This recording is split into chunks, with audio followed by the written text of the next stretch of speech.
El gobierno peruano ha puesto en marcha un plan de austeridad bastante serio. Vamos a meternos de lleno a desgranar qué es exactamente este nuevo decreto de urgencia y, sobre todo, cómo va a afectar al gasto público del país. A ver, para entender todo este movimiento, lo primero es hacerse la pregunta del millón, ¿no? ¿Por qué de repente el gobierno peruano decide apretarse el cinturón de esta manera? Pues la respuesta en realidad está en un concepto que seguro que suena a muchos, el déficit fiscal. Y es que todo gira en torno a esto. Venga, vamos a ver qué es exactamente. Aquí es donde está el meollo de la cuestión. Fijaos en el gráfico. El gobierno, por ley, tiene un objetivo muy claro, no pasarse del 2,2% de déficit respecto al PIB. ¿Pero qué ha pasado? Pues que en septiembre de 2025 ya iban por el 2,4%. Puede parecer una diferencia mínima, un 0,2%, pero es justo esa pequeña desviación la que ha hecho saltar todas las alarmas. Y bueno, para que todo el mundo lo entienda, ¿qué es eso del déficit fiscal? Pues es muy sencillo. Es como si en casa una familia gastase de forma continua más dinero del que le entra cada mes. A nivel de un país es exactamente lo mismo, gastar más de lo que se ingresa. Claro, y este agujero en las cuentas no ha salido de la noche a la mañana. Es el resultado de una tormenta perfecta, por así decirlo. Por un lado, se está recaudando menos de lo que se pensaba, y por otro, el gasto público no para de subir. Juntas estas dos cosas y, bueno, pues tienes la situación financiera tan complicada que ha provocado todo esto. Vale, ante este panorama, el gobierno ha tenido que mover ficha. Y lo ha hecho con una herramienta legal muy concreta. Vamos a ver de qué se trata. La solución que han puesto sobre la mesa es lo que se conoce como un decreto de urgencia. Básicamente es una especie de carta que tiene el presidente para aprobar leyes de forma súper rápida cuando hay temas económicos o financieros que no pueden esperar.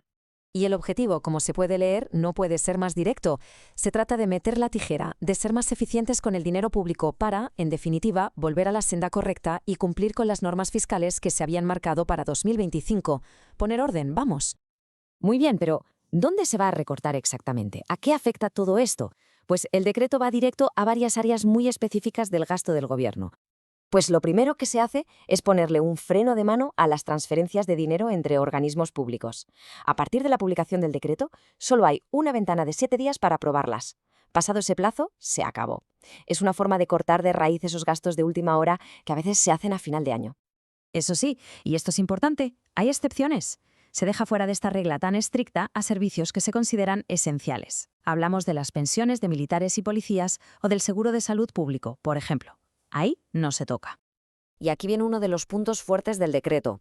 Fijaos en la tabla, porque es una congelación en toda regla de un montón de gastos. Se prohíbe contratar consultorías externas, gastar en publicidad, organizar seminarios e incluso hacer nuevos contratos de servicios. Vamos, que es un recorte que va a lo ancho y afecta muchísimas cosas del día a día de la administración. Y si la medida anterior era importante, esta es probablemente la más drástica de todas. Se echa el freno por completo a la financiación de cualquier nuevo proyecto de inversión pública. Ojo, hablamos de proyectos que todavía no hayan empezado las obras. Si no ha empezado a construirse, se queda en el cajón. Vale, se recorta por aquí, se congela por allá. La pregunta es, ¿y todo ese dinero que se ahorra, a dónde va a parar? Pues el decreto la verdad es que lo deja muy, muy claro. El mecanismo es bastante sencillo en realidad. Son 3 pasos. Primero, cada organismo del gobierno aplica los recortes que le tocan. Segundo, el Ministerio de Economía y Finanzas actúa como una especie de hucha central y recoge todo ese ahorro. Y tercero, y aquí está la clave, todo ese dinero va directo a un fondo común, la llamada reserva de contingencia. Y para que nadie se despiste y se asegure de que esto se cumple a rajatabla, el decreto pone nombres y apellidos.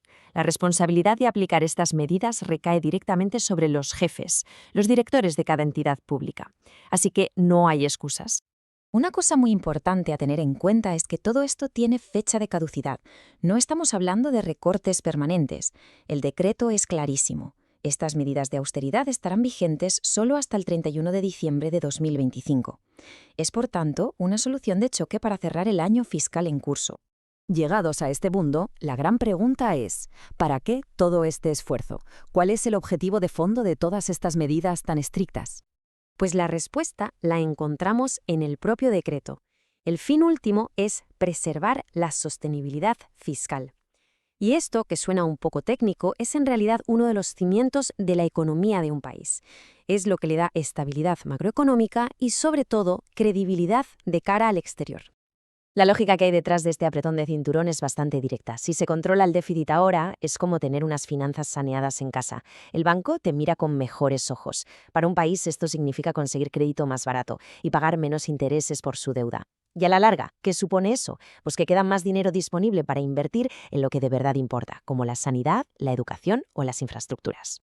Desde luego, este plan traza una hoja de ruta muy definida para terminar 2025. Pero la gran pregunta queda en el aire. ¿Cómo van a moldear estas medidas de urgencia el futuro económico de Perú? ¿Será un ajuste puntual o el principio de una nueva etapa de mayor control del gasto?